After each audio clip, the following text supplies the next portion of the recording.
Dito Manila 33 kilometers. Sulitin na lang natin. Smooth. Pushing down. Pawakas.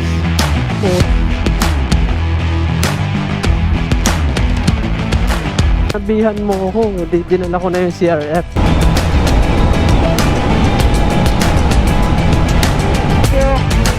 Sir, thank you po. Sir! Dali-dali rin, magagayak na rin kami para makabalik na rin sa Gitan at baka kapusin kami sa oras. Napakahaba ng biyahe rin papasok. Dire-diretso na to. Alubas natin ano, gawahan na kapag ito. So sayang, pagod na pagod ako rito eh.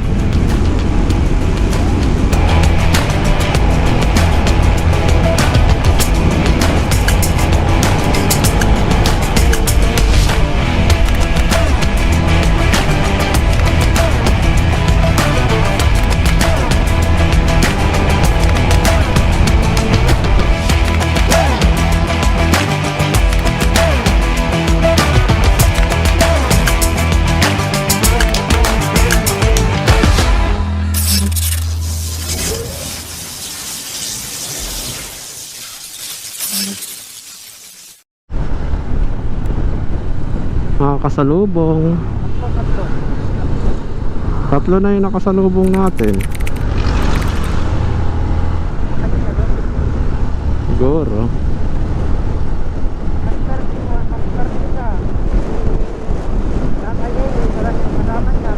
Ang labas natin ito, Ande? Libmanan ang labas namin. Kung saan mang kalsada are. Kami ay namamasyal sa gitna ng kabikulan.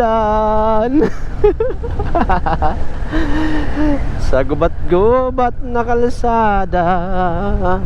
Libmanan. Wala rin tayong gas. Nyemas ka. Ate tayo dyan ha. Ating kapatid. Alam mo ha. Hindi, full tank pa naman ako. Tagal pa to.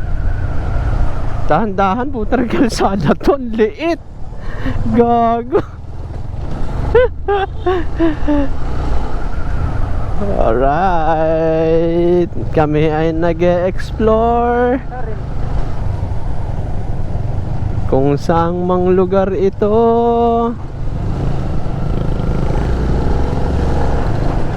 Oh, yeah. Dahan-dahan dito at maliit ang kalsada, mamen. Ay lang yan. Pato.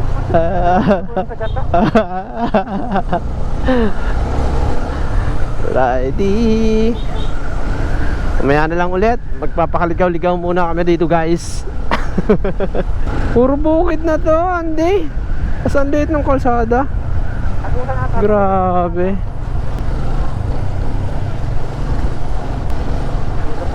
Pre, tayo na. Magte-trail ba tayo? Hindi mo naman sinabi. Trail pala ang trippings mo eh.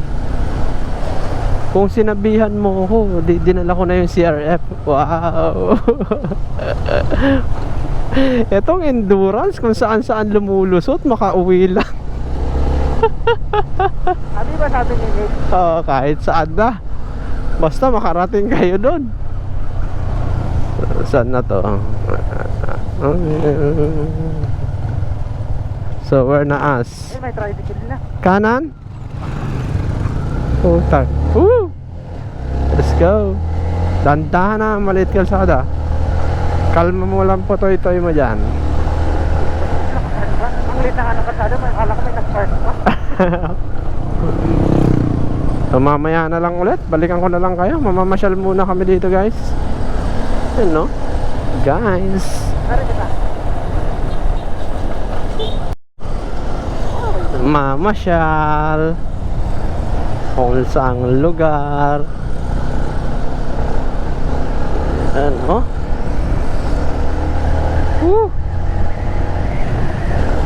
Kung saan man to, di ko alam.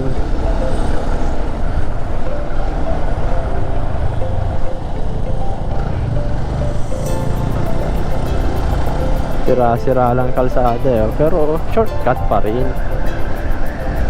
Yan, ganda dun.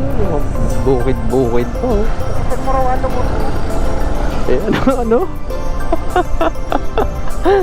Oh, nag-cut na tayo na. Sumagat yung kain. Yak! Ay, kapadamoy! Ay! Okay. Una. Ayan, malapit na sa ano, ali ko. Gusto pag ano, i-video kayo, kaya galingan nyo ha. Ayan o. Magyayabang muna ang mga bonax. Ayan.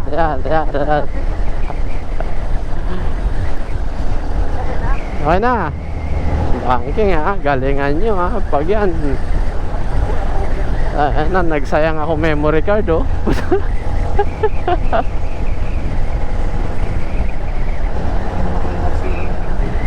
Oh, ayan na. Banking nyo yan.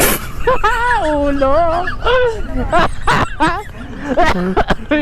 Nabuo pati ako. Ay, banking. Ang lakas. Humahawas. Yung kamay pa op. Yung anggas oh. Paras kayo may toyo. Ang paraling.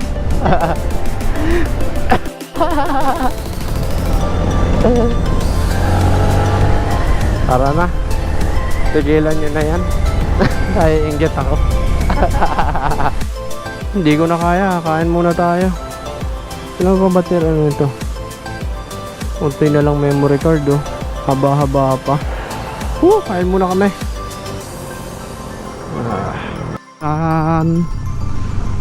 Umaaraw pero umuulan. Papasok na tayo ng Del Gallego. Matalsikan kayo niyan, iha. Huwag kayong maglaro niyan. Hinahagis yung mineral dun sa truck. Talaga naman oh. Ayan oh, maaraw oh. Guys, mga pero umuulan din. May kinakasal na tikbalang.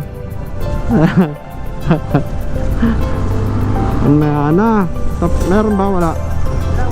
Sige, papasok ako.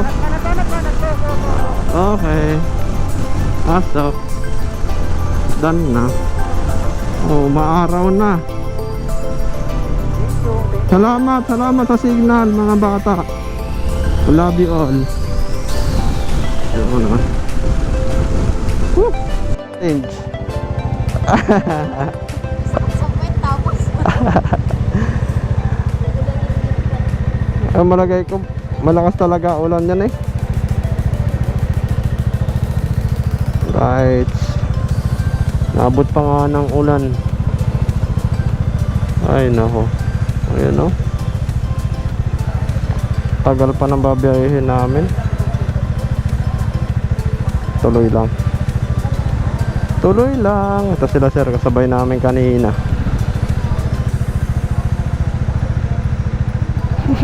Ano, mas na? Oo. Anong pangalan? San Andres Port. San, Ayan o, San Andres Port. diba? Ayun, nakasalubong na kaming isa. Yan na, takbong pinta lang yun eh. Kaya nga eh. Last photo op, bundukan dito sa San Andres Port. Grabe experience to, memorable.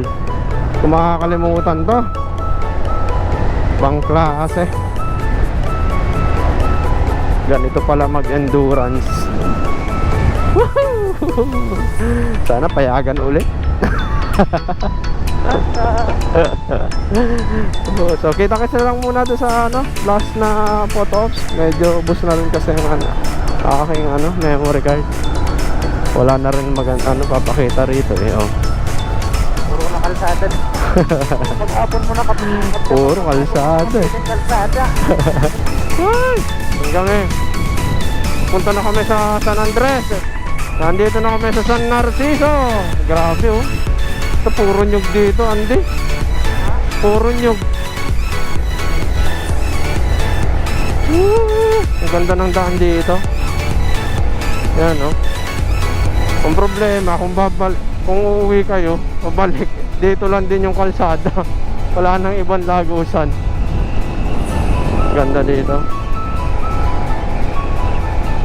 Ito yung 1,000 kilometers. Sulit yung ruta.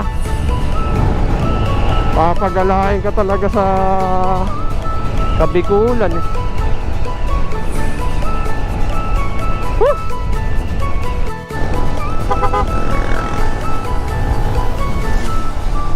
Woo! Echas ng baka yun ah. Dinaanan mo, tumalsik sa salamin ko. Wah!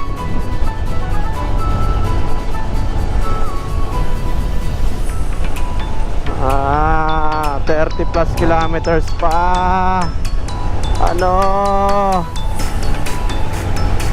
May kalyo na oh. Grabe. Walang hintuan ng makina. Isang buong araw tumatakbo yung makina, Andy. Kawawa. Ha? Gumagana pa naman eh. Sulitin na natin. Ito yung pinakamalupit na ano na ito. Pinagdaanan na ano. Tuloy-tuloy isang buong araw. Oo. Yun ata issue ng bago ngayon. Tensioner. Woo! Last 33 kilometers papunta sa San Andres. Wait. Bugbog and ride. Konti na lang. Konti na lang ba yun? Para akong bumiyahe ng Manila ulit nun eh. Cavite to Manila. 33 kilometers. Sulitin na lang natin. Enjoy. Enjoy natin ang nangyayari. Pero ang ganda ng kalsada dito. Asfalto eh, no?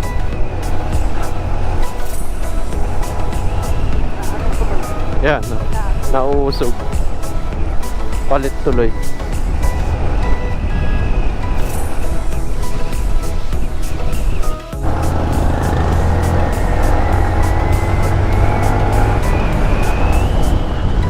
Woo! Shit! The king of the world!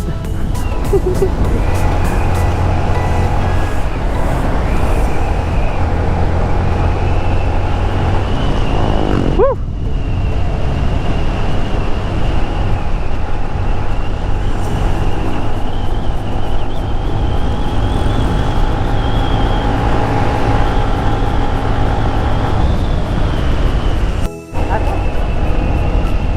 May bus oh. Turbina. Meron pala ditong bus eh.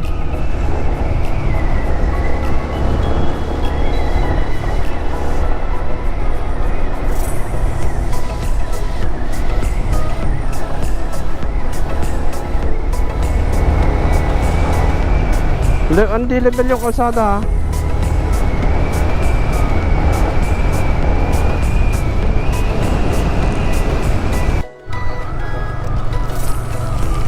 Touchdown.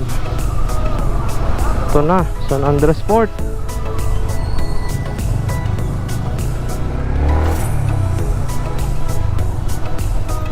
Ayun. Layo. Touchdown. Kawakas. Putik na yan.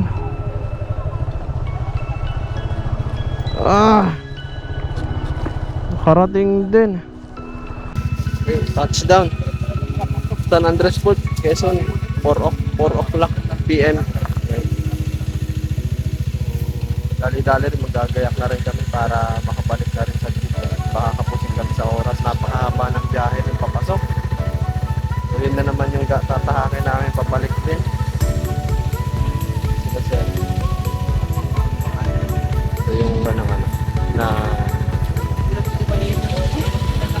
photo ops area.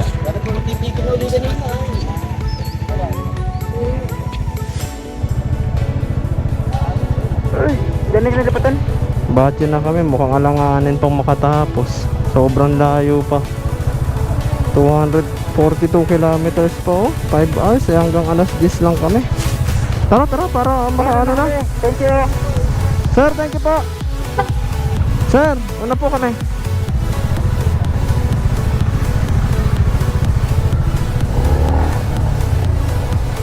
Dire-diretso na to. Alubas natin yan eh. Dawahan lang talaga dyan. Tignan natin kung kakayanin pa. Sayang. Sana kayanin. Sana pumasok kami sa time limit. Dire-diretso na naman to.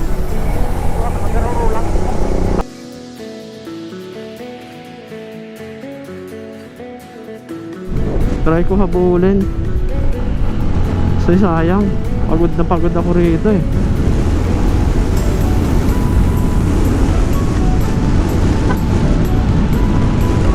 Sayang kung di ko matatapos to.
Sana umabot dito sa Gumaca Bypass Road.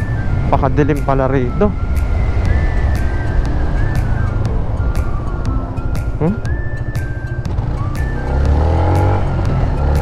Sana umabot ako.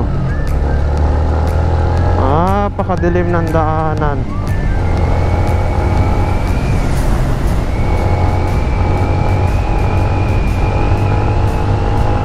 Ako lang dumadaan eh. Nakakatakot.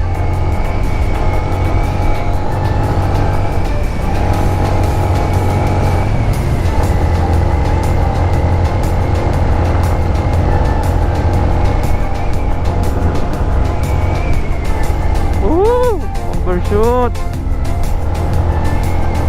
Focus muna, focus.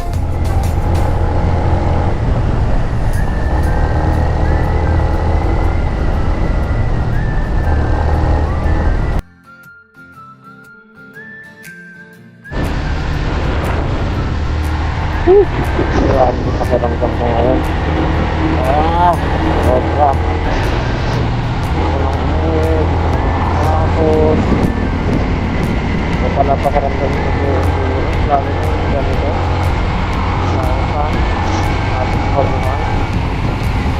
So yun, hindi ko alam kung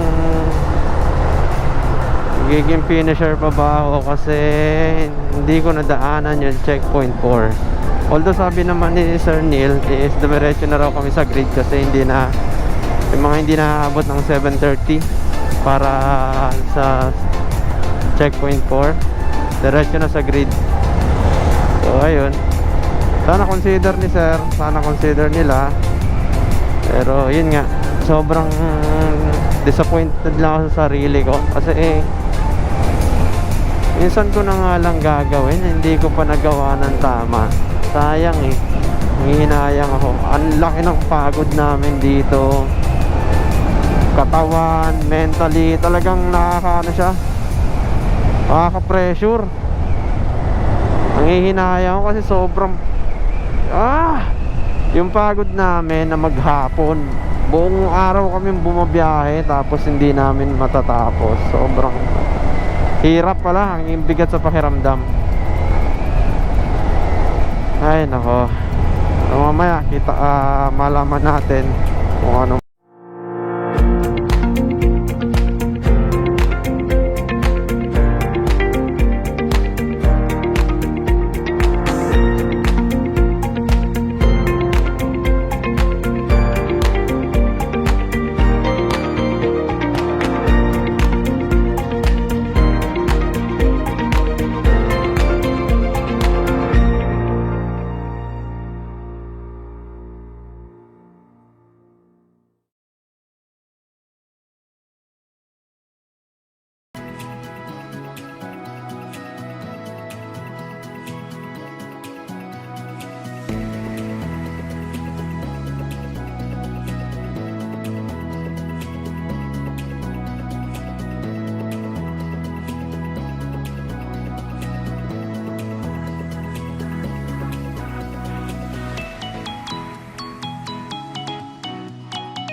Isang napakasolidong experience ang nadagdag na naman sa kasaysayan ko. Salamat Sir Neil, sa pinsan ko si Andy at sa partner niya, sa lahat ng organizer ng Southern Tour. Maraming salamat po sa inyo lahat, sa mga participants. Maraming salamat po. Ride safe po sa inyo palagi. Grabe, ibang feeling. So, sa susunod po ulit, pagkikita-kita sa version 2. Thank you po.